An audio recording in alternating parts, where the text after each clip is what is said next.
नमस्कार, मैं हूं शुभ मिश्रा और आप देख रहे हैं ज्वार झारखंड। चलिए करते हैं बुलेटिन की शुरुआत और सबसे पहली खबर आपको 3 दिनों से हो रही बारिश को लेकर बता दें। दरअसल 3 दिनों से बारिश थी, पूरा झारखंड बेहाल है और झारखंड में लगातार 3 दिनों की बारिश के बाद आम जनजीवन अस्त व्यस्त हो गया है। सड़कों पर जल जमाव अब तालाब की शक्ल ले रहा है। रांची के अरगोड़ा से कटहल मोड़ जाने वाली सड़क का हाल भी कुछ ऐसा ही नजर आ रहा है। बात चाहे 2 पहिया वाहन की कर ले या 4 पहिया वाहन की, सभी के लिए इसी तालाबनुमा सड़क से होकर गुजरना मजबूरी हो गई है। सबसे ज्यादा परेशानी पैदल चलने वाले राहगीरों को हो रही है। कई बार तो एक दूसरे से आगे निकलने की होड़ में इस सड़क पर दुर्घटना भी घट जाती है। सड़क पर बने तालाब का जायजा लिया न्यूज 18 संवाददाता अविनाश कुमार ने। झारखंड में लगातार झमाझम हो रही बारिश के बाद सड़कों पर जलजमाव की तस्वीर सामने आने लगी है। ये तस्वीर जो इस वक्त आप अपने टेलीविजन स्क्रीन पर देख रहे हैं, ये रांची के अरगोड़ा से अगर आप कटहल मोड़ की तरफ जा रहे हो, उस रास्ते की ये तस्वीर है। एक ऐसी तस्वीर है जिसमें अगर आप देखें तो एक तालाब इस सड़क पर देखने को मिल जाएगा और आती जाती गाड़ियां उसी तालाब से होकर गुजर रही हैं। खासकर जो 2 पहिया वाहन हैं उनके लिए सबसे ज़्यादा दिक्कत होती है। जो 4 पहिया वाहन में सवार लोग हैं उन्हें तो बहुत ज़्यादा परेशानी नहीं होती, लेकिन जो 2 पहिया वाहन से जाने वाले लोग हैं उनकी आप इस तस्वीर के माध्यम से समझ सकते हैं कि क्या हाल होती होगी। कई बार तो दुर्घटना भी घट जाती है, लोग तेजी से निकलने के चक्कर में पानी में गिर जाते हैं और जो लोग पैदल चलने वाले जो लोग हैं वो इसी तरह रास्ता बनाते हुए आगे बढ़ते हैं। दीदी, ये रास्ता में कैसे आप लोग आना जाना करते? इतना पानी हो रहा है। पानी इधर से हम लोग जाते हैं साइड होके। गिर जाइएगा स्लिप कर। वही तो यहाँ पर बनाया सोखने के लिए, वो भी काम नहीं कर रहा है। बनाया लेकिन नहीं काम कर हमेशा बारिश के बाद यही हाल रहता है। हाँ, यही हाल रहता है हमेशा। देखिए वो दीदी बोल रही है कि एक ड्रेनेज यहाँ पर बनाया गया है, लेकिन उस ड्रेनेज सिस्टम में, चूंकि रांची के अंदर अगर आप कहें जो सीवरेज ड्रेनेज सिस्टम है वो पूरी तरह से फेल है, इसलिए बार बार इस तरह की तस्वीर सामने आ जाती हैं। और हर बारिश के बाद अगर हम कहें तो ऐसी तस्वीरें आती हैं जहां लोग या तो सड़क पार करते वक्त खुद गिर जाते हैं या उनके कपड़े खराब हो जाते हैं।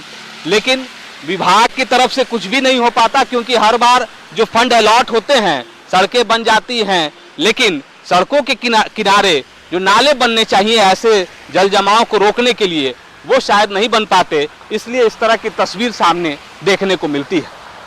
अविनाश कुमार, न्यूज 18 रांची। वहीं रामगढ़ में 3 दिनों से लगातार हो रही मूसलाधार बारिश से रजरप्पा मंदिर के पास भैरवी नदी पूरे उफान पर है। भैरवी नदी पर बने छिलका पुल के ऊपर से पानी अभी भी बह रहा है। हालांकि आज जलस्तर कल से थोड़ा कम है। वहीं गोला की तरफ से रजरप्पा मंदिर आने वाले श्रद्धालुओं को परेशानी का सामना करना पड़ रहा। छिलका पुल पर भर जाने से रोड से होकर आना जाना पूरी तरह बंद हो गया है। पुल से सटी कई दुकानें पानी के तेज बहाव में बह गई है। दुकानें जलमग्न हैं, जिससे उनके अंदर रखे सामान भी भीग गए। इधर मंदिर के पूर्वी छोर पर भैरवी नदी से सटे बने कॉम्प्लेक्स के निचले हिस्से में पानी घुस गया है, जिससे काफी ज्यादा दिक्कतों का सामना स्थानीय लोगों को करना पड़ रहा है। और देखिए, रांची की सड़कों पर लगातार हो रही बारिश से समंदर जैसी तस्वीर देखने को मिल रही है। रांची के बड़ा तालाब के पास सेवा सदन जाने वाली सड़क पूरी तरह पानी में डूब चुकी है। सड़क पर 3 फीट पर ज्यादा पानी बह रहा है। आलम यह है कि सड़क किनारे बसे घरों में पानी में पूरी तरह पानी घर में घुस चुका है और लोगों की माने तो सिर्फ एक नाला बनकर बड़ा तालाब रह गया है, जिसे खोल दिया जाता है तो बारिश का पूरा पानी बड़ा तालाब में चला जाता है। लेकिन नगर निगम की लापरवाही का खामियाजा आम लोगों को भुगतना पड़ रहा है और लोग काफी ज्यादा मजबूर नजर आ रहे हैं, विवश नजर आ रहे हैं। और अधिक जानकारी दे रहे हैं संवाददाता संजय कुमार सिन्हा। मानसून से दोस्ती और रांची नगर निगम से दुश्मनी का ये नज़ारा है रांची के सेवा सदन के पास का, जहां पर हमारे ठीक सामने बड़ा तालाब है और किस तरीके से यहाँ सड़क पर पानी बह रहा है। आप देख सकते हैं कि सड़क पर 3 फीट से ज़्यादा ऊपर पानी है। लोग अपने घरों से बाहर नहीं निकल पा रहे हैं। घर की महिलाएं किसी काम से मार्केटिंग करने निकली थी, लेकिन जैसे ही घर वापस लौटी तो मालूम चला ये घर का फासला जरा बढ़ गया है। आपका ये जो घर का फासला, ये घर आप ही का है? हाँ, मेरी घर है। तो घर से निकले तो मालूम चला परेशानी इतनी बढ़ जाएगी। हाँ, नहीं, इतना पानी नहीं जम रहा था, फिर जम गया इतना। कैसे जाएंगे फिर घर के अंदर में? पानी में ही उसी से जाएंगे, क्या करें। आप समझ सकते हैं कि आप गाड़ियों का हाल देखकर अनुमान लगा सकते हैं कि किस तरीके से ये लहरें जो हैं, ऐसी आमतौर पर लहरें आप समुद्र में ही देखते होंगे, लेकिन बता रहे हैं कि जब भी कोई गाड़ी गुजरती है तो ये पानी किस तरीके से घर में घुसता। आप देख सकते हैं कि मात्र कुछ अंगुली का फासला रह गया है। जब भी कोई वाहन सड़क से गुजरता है तो सीधे ये पानी जो है घर के अंदर घुस जाता है। और आप यहाँ पर देख रहे हैं कि सड़क का पानी किस तरीके से घर में घुसा है। आप इसका एक नज़ारा देख सकते हैं। और यही हाल घर के अंदर का भी है कि लोगों को यह पता ही नहीं चल पा रहा है कि हम बड़ा तालाब में रह रहे हैं कि घर में रह रहे हैं। और घर के हर कमरे में पानी है। ये पानी जो कमरे में घुसा, ये कब से? कल रात से है ये। हाँ, कल सुबह से ही पानी आ रही है। कल दोपहर में भी इसी टाइम में पूरा लबालब वहाँ तक पानी चला गया था। और फिर 4 बजे हम लोग का पानी खाली हुआ, तब धीरे धीरे सब पानी पास हुआ। घर और सड़क किस तरीके से एक हो चुका है ये आपको दिखलाने की कोशिश करेंगे। ये देखिए, घर में घुसने का एक और जो रास्ता है, जो सीधे घर का शायद गैरेज है, वो तकरीबन जो लेवल है सड़क पर, जो पानी का लेवल है 3 फीट का, ये ऊंचाई भी धीरे धीरे खत्म हो गई है। सीधे सड़क का पानी सीधे घर में घुस रहा है।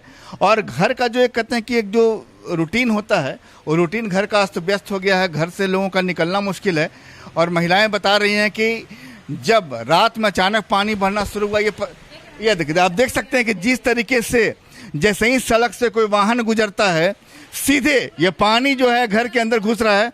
आप समझ सकते हैं कि परेशानी, जिससे कि ड्रेनेज सिस्टम जो है यहाँ पर नगर निगम की, ये पूरा ड्रेनेज सिस्टम फेल कर गया लगता है। नाला वो टोटल है ही नहीं, मुन दिया गया है। वो नाला जो ये बड़ा तालाब का जो फुटपाथ बनी है ना, उसके चलते ये नाला सारा बंद हो गया हुआ है। परेशानी की ये तस्वीरें देखकर आप अंदाज लगा सकते हैं कि आम लोग किस तरीके से परेशान हैं।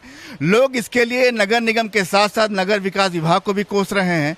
लोगों का साफ कहना है कि जब परेशानी की तस्वीर हर मानसून में ऐसी ही नजर आए तो आप समझ सकते हैं कि आप सिस्टम पर कितना भरोसा कर सकते हैं।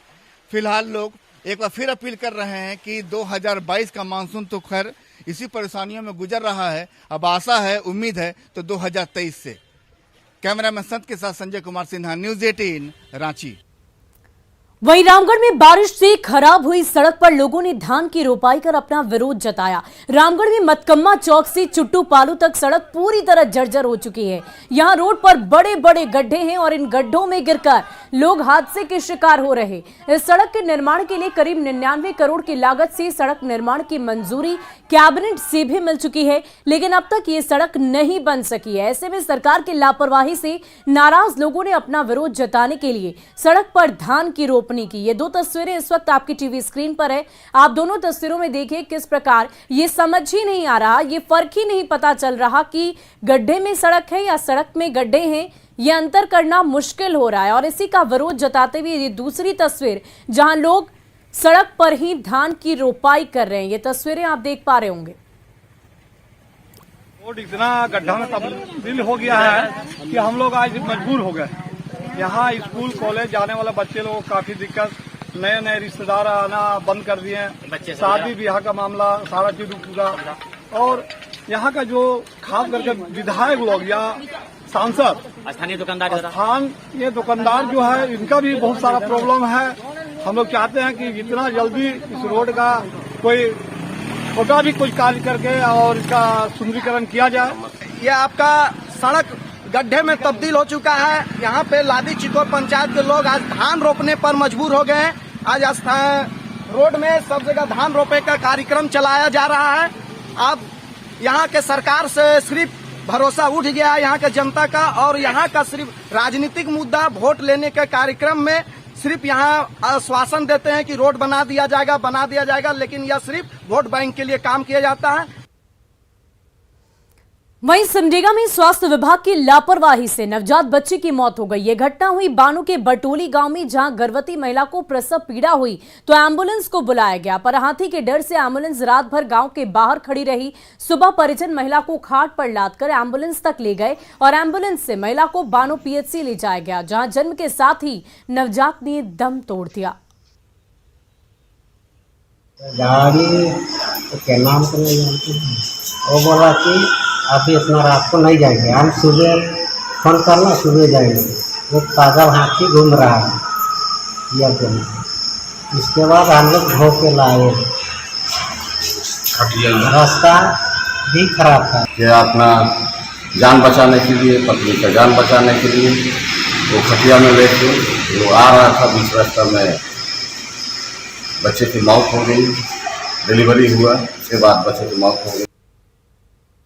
और खबर गुमला से, जहां जंगली हाथियों का उत्पात लगातार देखने को मिल रहा है। कल देर रात हाथियों के झुंड ने भरमो में करंज थाना क्षेत्र के करुंदाजोर पंचायत के चित्ता गुटू गांव में जमकर उत्पात मचाया। जंगली हाथी ने एक घर की दीवार गिरा दी, जिससे घर के अंदर सो रहे 3 लोग दीवार में दबकर गंभीर रूप से जख्मी हो गए। घटना के बाद परिवार के लोगों की ओर से हल्ला किए जाने पर ग्रामीण जुटे और मशाल से जंगली हाथी को जंगल की ओर खदेड़ दिया। घायलों में पिता के साथ बेटे और बेटी शामिल हैं, जिन्हें भरनो अस्पताल में प्राथमिक उपचार के बाद रिम्स रेफर कर दिया गया है। ये 2 तस्वीरें आप अपनी टीवी स्क्रीन पर देख पा रहे होंगे, किस प्रकार हाथियों ने घर की दीवार पूरी तरह क्षतिग्रस्त कर दी है। वन विभाग की लापरवाही भी देखने को मिल रही है। आखिर क्यों इन पर रोक नहीं लगाई जा सकी है? अब तक हाथियों के झुंड को भगाया क्यों नहीं जा सका? और चलिए अब खबरें कुछ सियासी गलियारों से। झारखंड जेडीयू अध्यक्ष खीरू महतो का कहना है कि बीजेपी से अलग होने का असर बिहार की तरह झारखंड में भी दिखेगा। उन्होंने दावा यह किया कि झारखंड में भी लोकसभा चुनाव में बीजेपी का सफाया होगा। उन्होंने बीजेपी पर झारखंड में जेडीयू की अनदेखी का भी आरोप लगाया। चूँकि बीजेपी सहयोग पहले भी वहाँ भी नहीं करती थी और समाप्त करने का काम बीजेपी वहाँ भी किया था। जो हालत बिहार का था, जो सब लोगों ने बैठ के तय किया कि भाई रहना मुश्किल है, हर जगह हम लोगों को ऐसा बेइज्जती होती है, इस पार्टी हम लोग को दरकिनार करके चलती है और हम ही लोगों को शिकायत करती है। इसलिए इसी स्थिति में अलग होना चाहिए। फैसला हुआ, उसके बाद अलग हो गया और है तो यहाँ महागठबंधन के साथ जुड़कर सरकार बनी है, तो उस तरह से वहाँ भी ऐसा महागठबंधन मजबूती के तौर पर आगे सामने आएगा। और देवघर के बाबा धाम में बड़े ही धूमधाम से रक्षाबंधन का त्योहार मनाया गया। पौराणिक परंपराओं के अनुसार सबसे पहले सुबह बाबा भोलेनाथ को रक्षा सूत्र चढ़ाया जाता है और इसके बाद ही लोग अपने घरों में रक्षाबंधन मनाते हैं। हालांकि कल की कई जगहों पर रक्षाबंधन का त्योहार मनाया गया, लेकिन पूजा का संयोग नहीं बनने के कारण आज सुबह भोलेनाथ की पूजा आराधना की गई और शिवलिंग पर राखी चढ़ाई गई। इसके बाद पुरोहितों ने अपने यजमानों को भी राखी बांधी और उनके स्वास्थ्य और सुरक्षा की मंगल कामना की। बैद्यनाथ धाम में बाबा बैद्यनाथ ही सर्वोपरि है। कोई भी कार्य हम लोग करते हैं तो पहले इन्हीं से शुरू करके हम लोग करते हैं। इसलिए आज रक्षाबंधन में प्रातः काल में जब बाबा का पूजन हुआ, षोडशोपचार पूजन हुआ, तत्पश्चात मैन पुजारी जी के द्वारा उनको रक्षाबंधन चढ़ाया गया। उसके बाद ही हम लोग का जो है यहाँ रक्षाबंधन शुरू होता है। और आइए अब देखते हैं झारखंड 2020।